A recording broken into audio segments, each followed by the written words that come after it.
Oke, video ini adalah video part keempat dari rangkaian pembahasan vektor lengkap untuk tingkat SMA. Nah, di video kali ini kita akan membahas proyeksi ortogonal pada vektor. Ini materi lanjutan dari pembahasan kita kemarin ya. Nah, apa itu proyeksi ortogonal? Jadi, misalkan ya, kita punya dua buah vektor nih. Misalkan kita punya vektor A, lalu kita punya satu vektor lagi, vektor B lah kita kasih nama. Nah, bagaimana proyeksi ortogonalnya nih? Kita misalkan mau mencari proyeksi ortogonal vektor A terhadap vektor B. Nah, apa yang terjadi pada proyeksi? Apa yang kita lakukan pada suatu proyeksi itu? Sederhananya mungkin kita bisa bayangkan ada lampu di atas sini ya, di atas ujungnya vektor A itu, yang mengakibatkan nanti ujungnya vektor A itu bakal punya bayangan di vektor B. Jadi kita bisa tarik suatu garis lurus seperti ini, sehingga nanti ini siku-siku. Nah, yang kita sebut sebagai proyeksi ortogonal itu adalah bagian yang ini nih ceritanya ya. Jadi kita seperti mencari panjang bayangan analoginya gitu. Ortogonal itu maksudnya adalah tegak lurus. Jadi di sini kita bisa lihat kita tarik garis tegak lurus nih dengan vektor B. Jadi kira-kira kalau ada cahaya dari atas tadi tuh, bayangan vektor A itu jatuh ke vektor B itu seluruhnya adalah garis yang ini, yang biru ini nih. Nah, sekarang gimana tuh cara mendapatkan hasil proyeksinya itu? Kalau kita sebut sudut di antara dua vektor ini sebagai theta, di video sebelumnya, pas kita ngebahas dot product, kita kan punya bahwa yang namanya cos theta, cos dari sudut yang dibentuk antara vektor A dan vektor B itu bisa dinyatakan sebagai A dot B dibagi dengan panjang A dikali dengan panjang B ya. Nah, kita nggak tahu ini nilainya berapa nih panjangnya, kita sebut aja itu sebagai bintang gitu. Maka yang namanya cos theta itu kalau balik ke definisi di trigonometri, cos itu kan adalah samping dibagi miring kan. Nah, di segitiga siku-siku yang ini, berarti yang menjadi sampingnya itu adalah si bintang, sedangkan yang menjadi miringnya itu adalah panjangnya vektor A. Ya, kita bisa notasikan seperti tanda mutlak gitu ya. Nah, kita jadi dapat persamaan ini nih.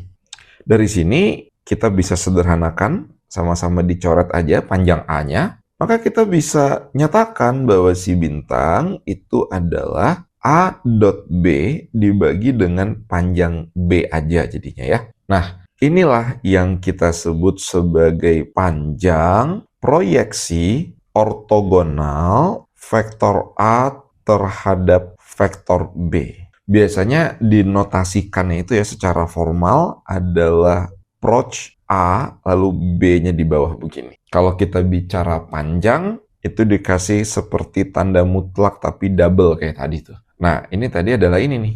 Ya, si bintang itu adalah panjang proyeksi A terhadap B, yaitu A dot B dibagi dengan panjangnya B. Ini dia formulanya ya. Jadi ngebacanya itu, ini tuh menunjukin panjang, tanda mutlak double itu. Jadi ini adalah panjang proyeksi vektor A terhadap vektor B. Ya, kita mengukur A gitu ceritanya. Atau mungkin kita mengambil nilai vektor A yang searah dengan vektor B aja ya dalam tanda kutip. Nah, ini dia ya. Jadi yang kita dapatkan itu adalah panjang ini nih. Nilainya bukan vektor lagi nih. Ini adalah bilangan real. Ya, jadi panjang proyeksi ini nilainya adalah suatu skalar.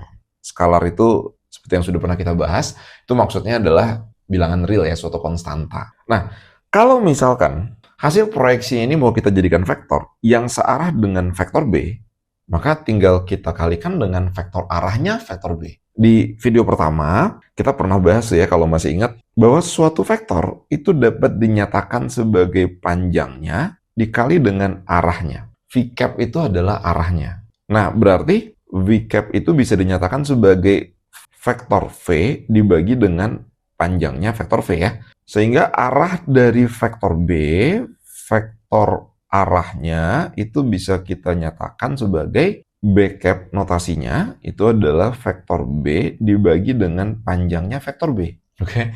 Jadi untuk menjadikan panjang proyeksi ini tadi sebagai suatu vektor, kita bisa bilang vektor bintang gitu ya. Kita tinggal kalikan dia dengan arahnya vektor B. Berarti A dot B dibagi panjang B tadi, kita kalikan dengan B dibagi dengan panjang B.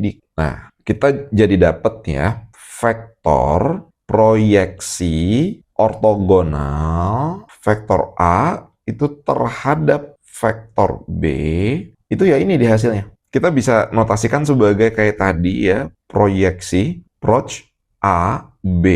Nah, tapi nggak pakai tanda mutlaknya karena kita maunya hasilnya adalah vektor. Itu adalah A dot B dibagi dengan, nah di sini kan ada panjang B ketemu panjang B, berarti dapatnya adalah panjang B dikuadratkan, nanti dikali lagi dengan vektor B. Nah, ini dia formula vektor proyeksi ortogonal A terhadap vektor B. Ya, nah ini kelihatan rumit ya bentuknya ya. Ini formula ini tinggal pakai aja ya. Kalau ingin mencari vektor proyeksi ortogonal A terhadap B, ya ini dia. Ini biasanya yang bikin bingung itu, ini pas dikaliin. Kenapa bisa jadi begini? Kenapa ini nggak dicoret aja gitu ya? Banyak pertanyaan tuh biasa waktu lagi ngajarin penurunan rumusnya. Kenapa itu nggak disederhanakan? Ini nggak disederhanakan aja. Jawabannya adalah karena kita harus perhatikan bahwa B yang ini vektor. Sedangkan B yang ini dan yang ini itu panjang vektor. Nilainya skalar. Itu sudah beda alam dia. Yang satu vektor, yang satu panjangnya. Jadi dia nggak bisa dioperasikan. Ini semoga bisa dipahami ya. Terus, tadi kan setelah disederhanakan jadinya seperti ini nih. Bisa nggak kalau B yang ini aja kita kalikan dengan yang ini? Ya jawabannya nggak bisa. Karena ini udah sepaket nih. A dot B ini itu sudah menjadi suatu skalar. Seperti yang kemarin kita bahas ya. A itu vektor, B itu vektor. Tapi kalau di dot produkkan dia jadinya suatu skalar. Suatu konstanta. Jadi ini udah nggak bisa dipecah lagi ceritanya. Jadi penyederhanaannya, kalaupun mau kita sederhanakan, ya jadinya seperti ini. Yang bagian ininya adalah suatu skalar, sedangkan yang B-nya ini adalah suatu vektor. Berarti hasilnya ini adalah suatu vektor. Jadi apa bedanya panjang proyeksi ortogonal dengan vektor proyeksi ortogonal? Ya kalau kita bicara panjang itu nilainya bilangan real. Dia sudah bukan vektor lagi. Kita cuma ngukur panjang dari yang ini aja. Sedangkan kalau kita bicara vektor proyeksi ortogonal, nah yang kita dapatkan itu adalah suatu vektor baru yang panjangnya sama dengan panjang proyeksi vektor A ke B, tapi arahnya searah dengan B. Gitu. Ini pemahaman visualnya sangat penting untuk dipahami ya, biar kita waktu ngerjain proyeksi begini tuh nggak terpaku dengan rumus. Kalau lupa rumus sudah jadi panik, nggak bisa ngerjain sama sekali. Harapannya nggak kayak gitu ya. Kita benar-benar memahami ini proyeksi itu apa sih yang terjadi. Nah, di sini kan namanya cukup panjang ya, proyeksi ortogonal. Tadi sudah kita bahas ortogonal itu tegak lurus. Artinya dari ujung A tadi kita tarik garis tegak lurus ke vektor B. Nah, pertanyaannya, emang ada proyeksi yang tidak ortogonal? Nah, di batasan materi kita, di materi vektor di SMA, sebenarnya seluruh proyeksi itu ya proyeksi ortogonal ya.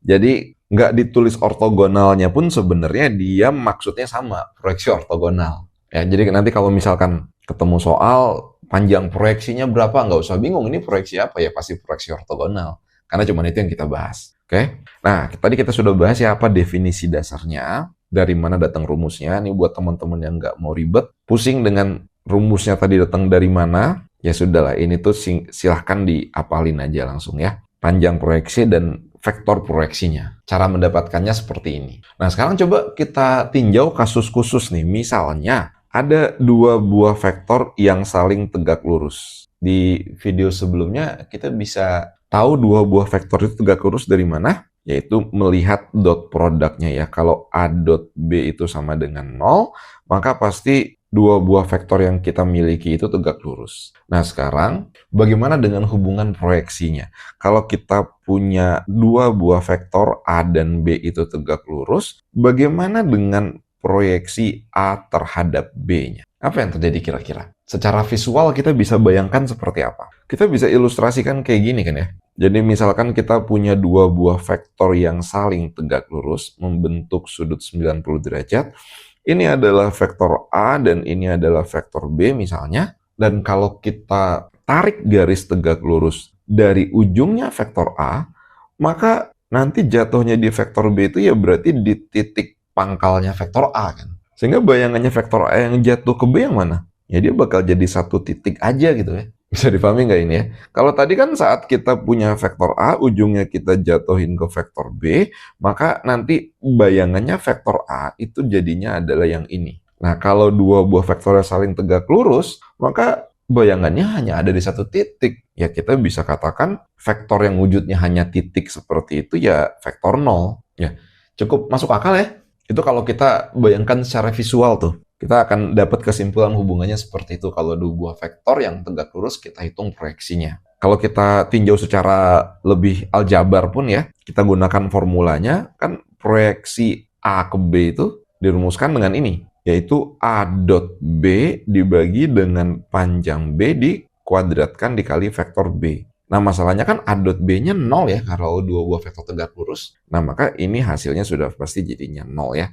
Kita mengkonfirmasi aja nih, bener nggak ya analisa visual kita gitu. Secara intuitif harusnya sih 0 ya, secara matematis, secara aljabarnya ternyata juga seperti itu. Nah itu kan kalau dua buah vektor tersebut saling tegak lurus, membentuk sudut 90 derajat.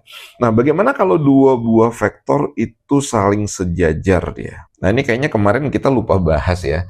Apa hubungan matematis yang bisa kita dapatkan kalau dua buah vektor itu sejajar? Sejajar itu kan artinya dia punya kemiringan yang sama ya. Jadi misalkan vektor yang satu seperti ini, vektor yang satunya lagi begini gitu. Jadi arahnya sama. Bisa kita bilang lah sebenarnya dia itu vektor yang sama, tapi yang satu lebih pendek, satu lebih panjang. Secara sederhana bisa kita katakan vektor yang satu itu merupakan kelipatan vektor yang lain, ya kan? Jadi kita bisa nyatakan kalau ada dua buah vektor saling sejajar, itu artinya vektor A itu sama dengan kelipatan dari vektor B, atau kebalikannya lah, vektor B sama dengan kelipatan dari vektor A. Nah ini hubungan yang bisa kita dapatkan kalau dua buah vektor itu sejajar. Nah sekarang bagaimana hubungan proyeksinya? Jadi kalau misalkan kita punya vektor A sejajar dengan vektor B, kira-kira apa hasilnya nanti proyeksi vektor A terhadap vektor B? Kira-kira gimana? Kalau kita ilustrasikan ya,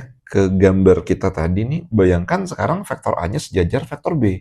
Jadi kalau ini tadi vektor B-nya, nah vektor A-nya begini juga gitu. Artinya apa nanti proyeksinya? Kalau dua buah vektor ini sejajar, A diproyeksikan ke B ya bakal jadi A lagi, ya enggak? Karena kan vektor A itu seluruhnya itu searah dengan B. Hasil proyeksinya ya vektor A itu lagi. Bisa kita bayangkan seperti kita meletakkan suatu pulpen menempel pada lantai, maka bayangannya si pulpen itu akan sama persis ukurannya dengan bayangan lantai. Logikanya gitu ya. Nah, secara matematis terkonfirmasi nggak ini? Kalau kita gunakan formula yang kita miliki tadi, A dot B itu kan penjabarannya adalah panjang A dikali dengan panjang B dikali dengan cos theta. Nah, dibagi dengan panjang B dikuadratkan dikali dengan vektor B. Nah, karena dia searah, karena dia sejajar, maka cos theta-nya tuh bakal 1, karena kan theta-nya 0 tuh. Dua buah vektor yang sejajar, sudut yang dia bentuk kan nggak ada ya, sudutnya 0. Jadi cos theta-nya jadi 1, nah panjang B kuadrat coret sama panjang B, nah bagian vektor B dibagi panjangnya B, itu kan akan menjadi arahnya vektor B kan. Karena arahnya vektor B sama dengan arahnya vektor A, jadi kita bisa dapatkan panjangnya vektor A dikali dengan arahnya vektor A, A cap. Nah, kita tahu bahwa kalau ada panjang vektor dikali dengan arahnya, itu jadinya ya vektor itu. Maka ini nanti jadinya adalah vektor A itu sendiri. Ya, secara matematis kita bisa mengkonfirmasi itu ya. Nah, ini hubungan yang menarik aja untuk kita tinjau dan memperdalam konsep kita nih. Sebenarnya proyeksi itu yang terjadi apa ya? Secara geometri. Jadi proyeksi ortogonal tuh kita tidak memahami hanya sebagai rumus yang dihafalkan gitu. Oke? Nah, sekarang kita cobain soal ya kali ya. Nomor 1, panjang proyeksi ortogonal A12 terhadap vektor B22 adalah, nah di sini yang kita mau cari adalah panjang proyeksi ortogonal. Nah, kita bisa langsung gunakan formulanya aja. Kita bisa notasikan sebagai proch AB, nah dikasih notasi panjang, itu dinyatakan sebagai A dot B dibagi dengan panjangnya B. Oh, ada yang kelupaan sedikit ya, untung ingat. karena kita bicara panjang, maka hasilnya kan nggak mungkin negatif ya, sedangkan dot product itu bisa aja hasilnya negatif, maka kita modifikasi sedikit rumusnya ya, kita tambahkan mutlak. Jadi ini harusnya dikasih mutlak ya. Ini tadi kita kasih mutlak ya, karena nanti jadi nggak masuk akal. Yang kita mau cari kan adalah panjang. Masa panjang negatif? Ya, dot product itu bisa aja negatif. Oke, nah kita lanjut ke soal ini. Berarti gimana nih cara menghitungnya? Ya tinggal kita cari aja dulu dot produknya berapa. Dot produk itu kemarin ingat ya, tinggal kita kalikan entry-entry yang bersesuaian, berarti tinggal 1 dikali 2 ditambah dengan 2 dikali 2 dimutlakin. Ya. 1 dikali 2 ditambah dengan 2 dikali 2. Untuk soal ini kebetulan memang hasilnya pasti positif sih, jadi mutlaknya nggak ada gunanya.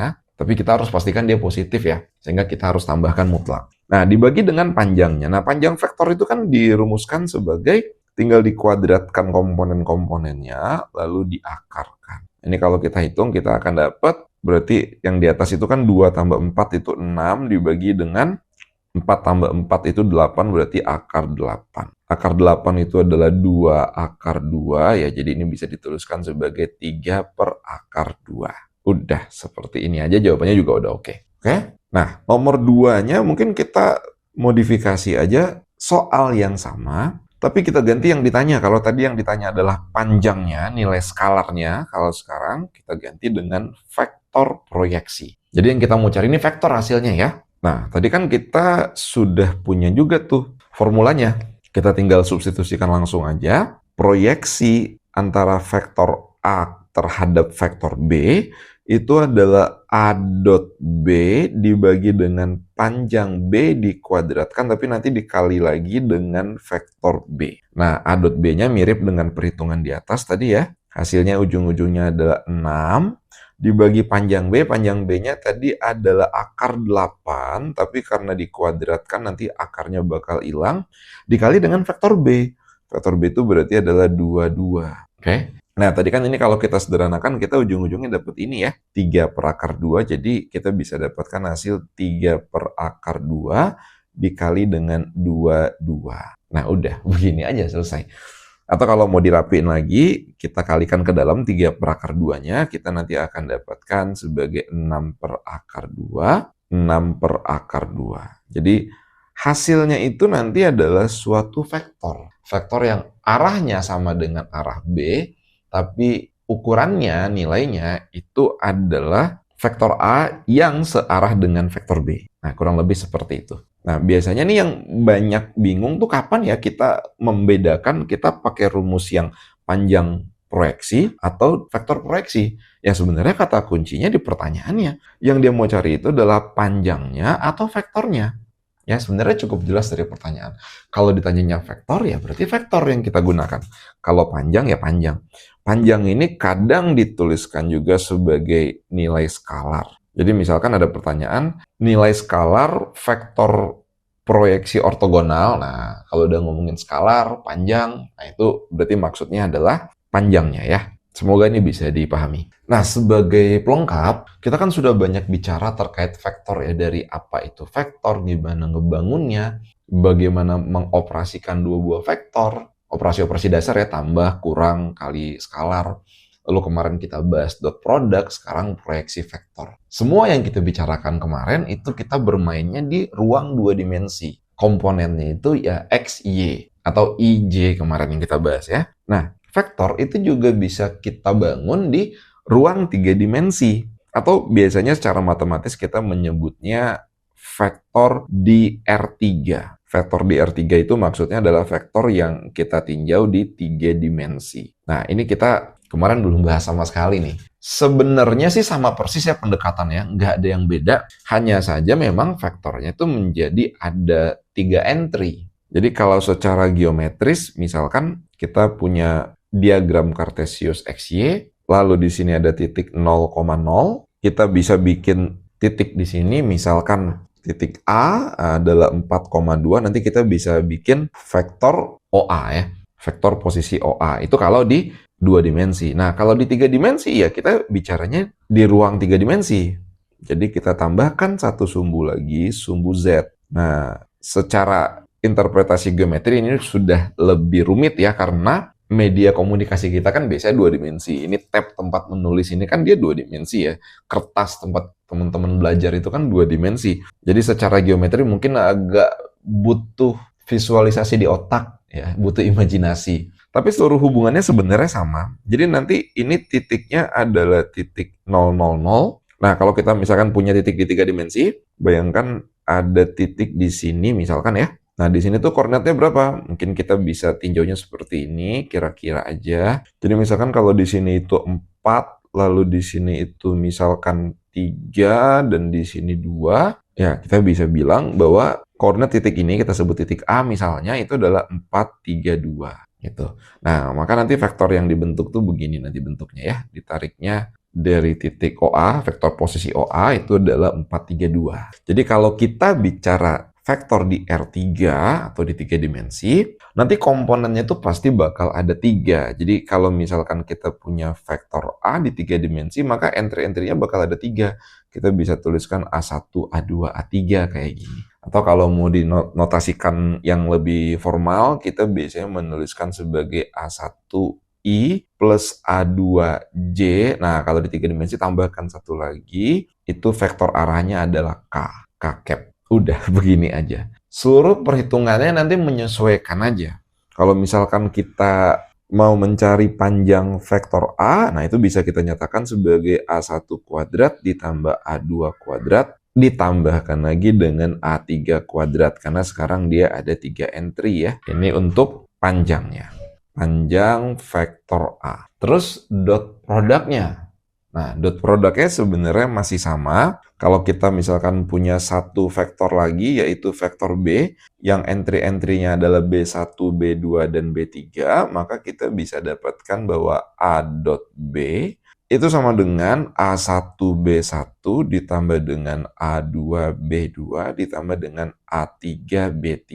Ini adalah formula dari dot produknya. Ya, jadi perhitungannya sama. Cuman secara geometri ya dia ada di ruang 3 dimensi itu aja. Nah, dari awal kita sengaja bahasnya di 2 dimensi aja supaya perhitungannya jadi lebih simpel. Cuman apapun yang kita lakukan di 2 dimensi, itu bisa kita lakukan juga, kita hitung juga di 3 dimensinya. Kita bisa hitung dot produknya, kita bisa hitung proyeksinya, kita bisa jumlahkan, kurangkan, hitung perkalian skalarnya, dot produknya, dan lain-lain. Nah, tapi ada satu operasi vektor yang sebenarnya didesain hanya untuk di vektor 3 dimensi. Nggak lebih, nggak kurang. Yaitu cross product. Nah, materi cross product ini, nggak tahu deh ini menjadi materi yang masuk ke dalam bahasan vektor di SMA atau enggak. Jadi saya nggak akan bahas di video ini. Saya akan jadikan pembahasan cross product itu sebagai video sendiri, sebagai penutup dari seri pembahasan vektor secara lengkap ini. Jadi kalau misalkan teman-teman nggak belajar cross product di sekolah dan nggak penasaran juga, ya udah nggak usah ditonton video seri terakhirnya. Cukup sampai part 4 ini aja. Tapi kalau penasaran, silakan nonton nanti video part 5-nya. Itu dulu aja, semoga bermanfaat.